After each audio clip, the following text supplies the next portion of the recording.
Assalamualaikum warahmatullahi wabarakatuh. Berjumpa lagi bersama saya di channel Pusaka Komputer. Untuk kali ini saya akan memberikan informasi bagaimana cara membuat booting Windows atau booting sistem operasi menggunakan flash disk. Kenapa saya pilih flash disk? Karena di zaman sekarang untuk komputer-komputer, entah itu PC ataukah laptop, notebook atau netbook, itu lebih cepat atau lebih baik kita menggunakan flash disk. Selain dari kecepatan, juga dipengaruhi oleh kemudahannya. Berbeda ketika kita menggunakan compact disk,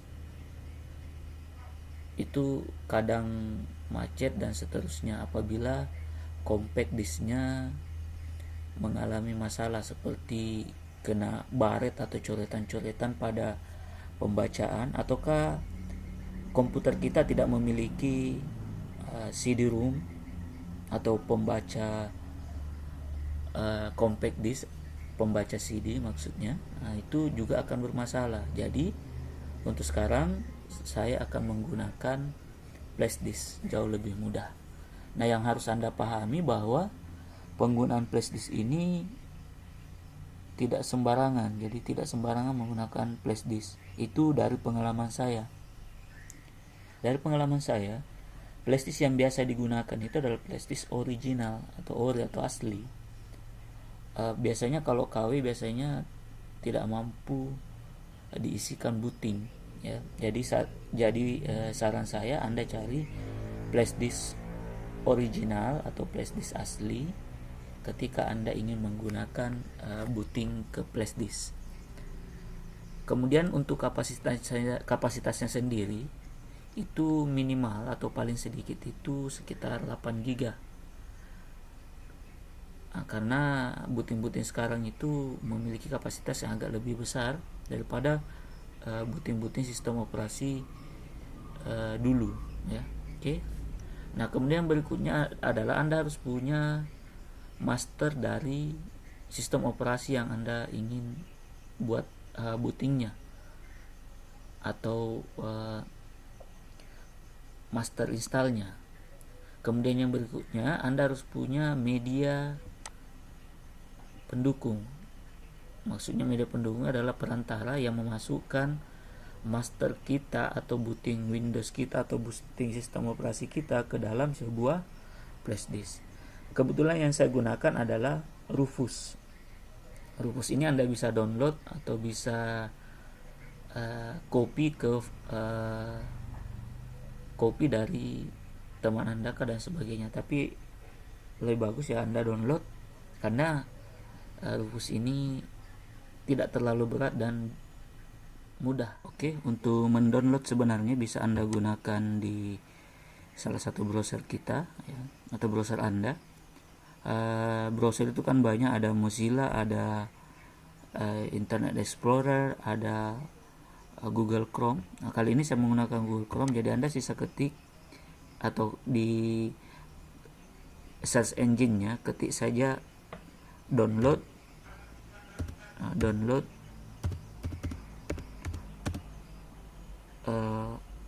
program. Boleh Anda ketik seperti ini, ya, program Rufus. Rufus. Nanti ketika Anda enter, misalnya connect, nanti Anda enter, nanti akan muncul beberapa list daftar untuk pencarian atau daftar link-link yang menyediakan download untuk Rufus. Silakan Anda cari sendiri, ya. Yang versi terbarunya sekarang itu adalah 3 sekian, di atas 3 sekian. Kalau yang saya pakai ini baru 2,7, ya, atau 2.0 ini. Nah, cara penggunaannya sendiri, yang pertama adalah colok flash disknya, di laptop Anda. Nah, jadi flash disk ini harus dalam keadaan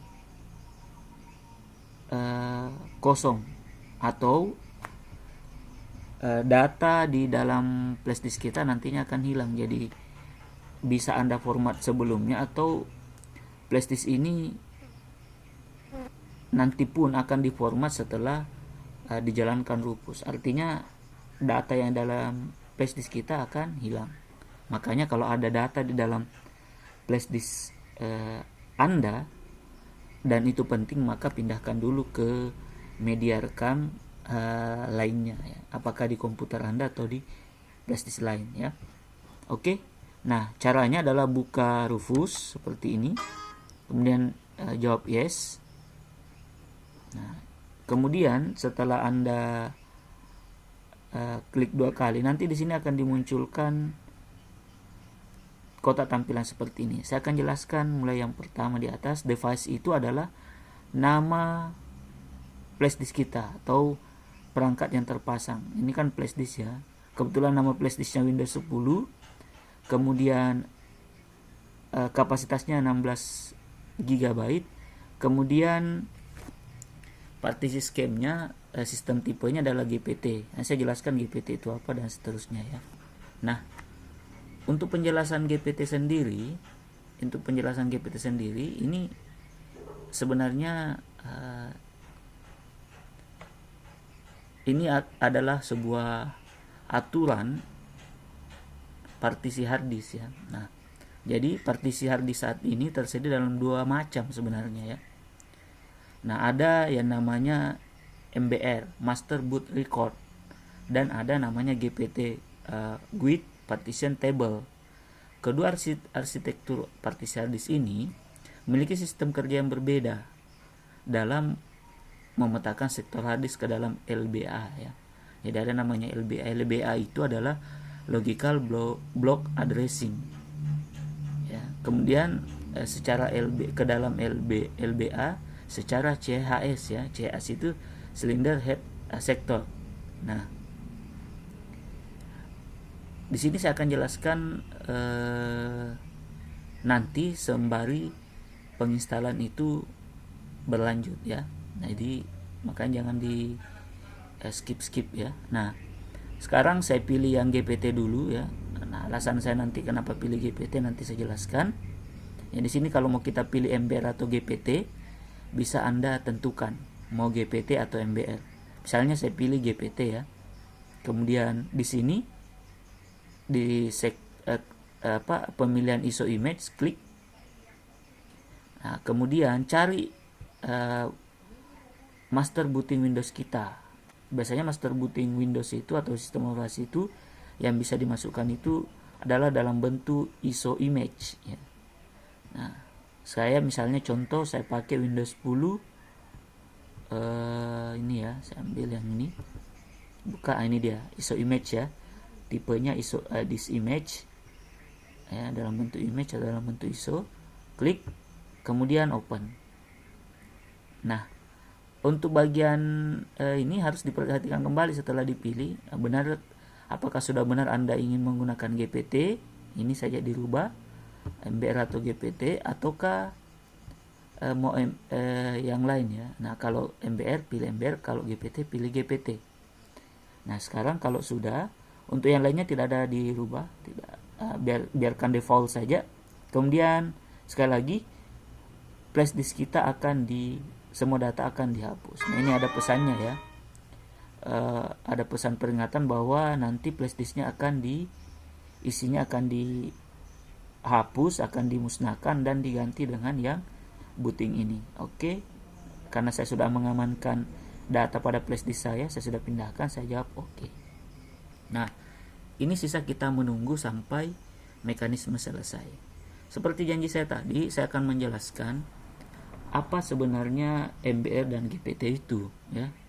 Sehingga karena pada saat sekarang ini itu ada 2 arsitek partisi hard disk ya, MBR dan GPT. Tadi saya sudah jelaskan singkat kepanjangan dari MBR dan GPT.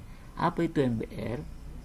MBR atau Master Boot Record merupakan arsitektur partisi harddisk yang memegang informasi mengenai file system, ya, logical partition, dan mengatur sistem.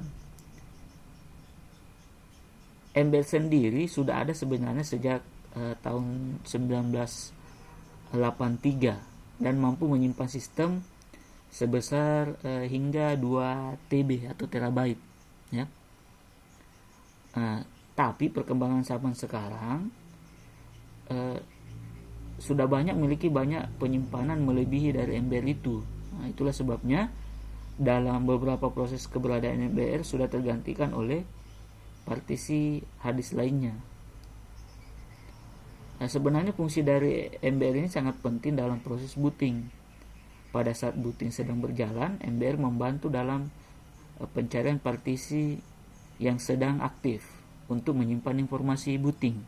Setelah itu dilakukan pencarian sektor utama dari partisi yang aktif untuk bisa mendapatkan boot dari sektor tersebut. Sehingga boot sektor dari partisi bisa disimpan ke dalam memori dan memberikan kontrol penuh terhadap kode yang dijalankan di dalam boot sektor. Itu ya untuk MBR. Sementara GPT itu apa? GPT itu singkatan dari Guide Partition Table, ya. Ini merupakan tabel partisi berstandar untuk bagian layout dari partisi hard disk menggunakan globally unique identity, ya. Identity, ya, seperti itu. Jadi globally unique identity itu GUI, ya. Partisi hard disk ini lebih unggul dibanding dengan MBR. Itu sebabnya ada beberapa bagian yang tidak menggunakan MBR digantikan dengan keunggulan GPT. Harddisk GPT dapat menyimpan dalam jumlah yang besar, ya, dari dari MBR itu sendiri, yaitu bisa sampai 9,4 GB dan didukung partisi primary sebanyak 128. Nah, jadi partisinya bisa sampai 128. Kalau yang MBR itu maksimal 4 partisi, ya seperti itu. Nah, GPT ini hadir untuk mengembangkan sistem pengelolaan dan menyempurnakan dari MBR itu sendiri. Nah, untuk sebenarnya yang perbedaannya lebih signifikan, ya, saya simpulkan bahwa memori atau kapasitas penyimpanan pada MBR itu lebih sedikit dibanding GPT, ya. MBR hanya mampu menyimpan sebanyak 2 TB, itu saya jelaskan, ya. Sedangkan GPT itu sebanyak 9,4 GB, ya. CB nanti Anda cari di Google apa itu CB, ya. Kemudian support partisi pada MBR hanya sebanyak 4 partisi saja, sudah saya jelaskan juga tadi. Sedangkan GPT itu memiliki sebanyak 128 partisi primary. Berarti perbandingannya sangat jauh, ya. Kemudian sistem operasi yang digunakan GPT hanya Windows yang kompatibel saja. Maksudnya kompatibel itu atau yang didukung saja. Jadi kompatibel itu kalau agak susah dipahami, ya, yang didukung saja, ya. Jadi hanya yang didukung atau yang kompatibel. Seperti Windows XP 64 bit, ya. Kalau Windows XP 64 bit itu mampu didukung. Kemudian sedangkan untuk MBR bisa digunakan pada semua sistem operasi. Jadi MBR ini untuk yang sistem MBR bisa digunakan untuk semua sistem operasi. Kemudian, ya, tempat penyimpanan informasi mengenai sistem operasi dan partisi pada MBR hanya bisa dilakukan di sektor utama atau sektor pertama. Sedangkan GPT, informasi yang sudah disimpan bisa di backup lebih dari 1 kali. Itu perbedaan yang berikutnya. Nah, intinya sebenarnya pada setiap perbedaan masing-masing partisi terdapat kelebihan dan kekurangannya, ya, terhadap media rekam kita. Nah, itu sebabnya keberadaan kedua partisi hard disk tersebut masih bertahan untuk digunakan dalam kehidupan nyata, ya. Jadi pemilihannya sebenarnya tergantung dari komputer kita, ya. Jadi tergantung dari media rekam kita. Dalam hal ini adalah hard disk. Jadi itu ya. Nah, sekali lagi bahwa GPT dan MBR ini merupakan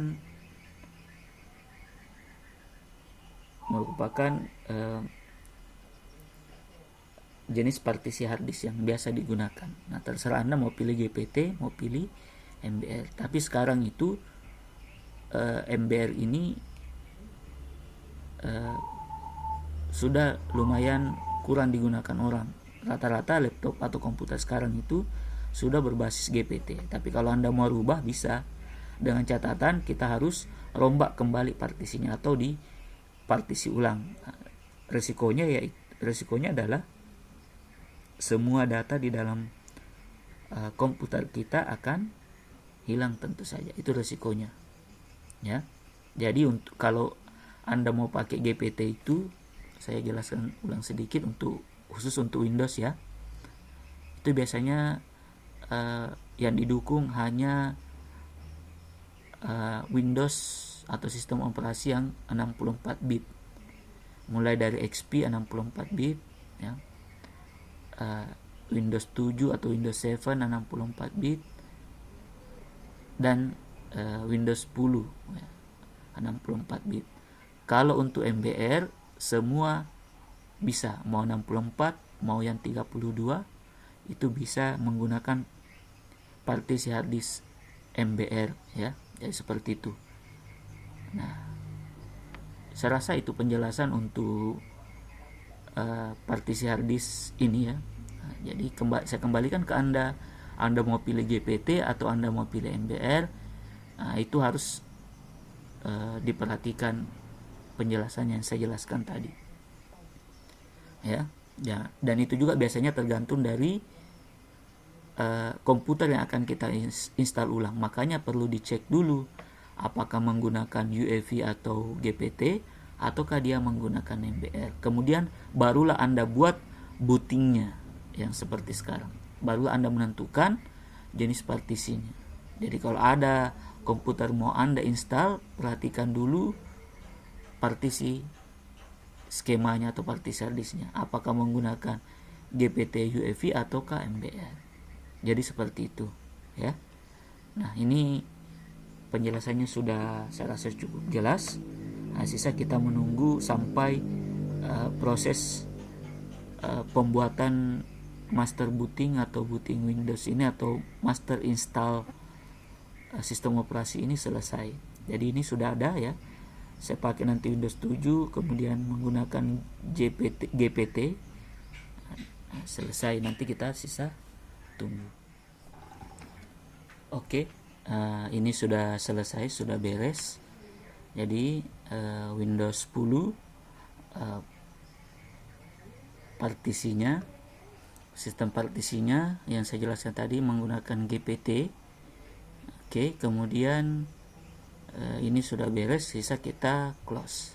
Nah, selanjutnya sisa kita gunakan untuk install nantinya, ya. Untuk materi penginstalannya atau untuk pembahasan penginstalannya sudah saya jelaskan di video sebelumnya, ya. Bagaimana menginstal sistem operasi, dalam hal ini Windows, menggunakan sebuah flash disk. Oke, saya rasa cukup sampai di sini dulu. Sampai ketemu di materi berikutnya atau pembahasan berikutnya. Terima kasih. Apabila ada yang Anda rasa bermanfaat, silakan di-share atau di-subscribe, ya. Dan apabila ada yang kesalahan sedikit ataupun ada ini, boleh Anda perbaiki. Oke, terima kasih. Cukup sekian. Assalamualaikum warahmatullahi wabarakatuh dan sampai jumpa.